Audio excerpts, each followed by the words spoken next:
Yeah. He already knows that it can hurt him. At kanina, he was trying to throw a right. Hindi niya maabutan si Manny. Manny is just too quick to move away.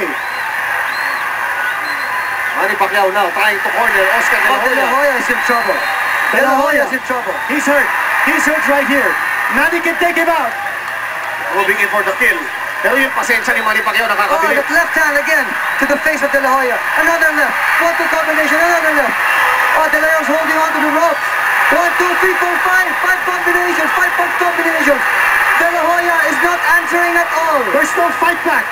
Oscar De La Hoya is just covering up. Hindi maintindihan ni De La Hoya kung saan magtatago. He has no offense. De La Hoya will be lucky to survive this round. We have 1 minute to go. That's a lifetime for De La Hoya at this point. Pero gusto ko si Manny Pacquiao hindi nagigigil. Tony Weeks looking very closely at Oscar De La Hoya, who is not fighting back. He's hurt. Does De La Hoya have He could be anything going left? down. Oh, Oscar there. De La Those Hoya naman knees. si Oscar. Those knees are buckling once again. He could be going down Oh, right the here. right hand. De La Hoya's in trouble.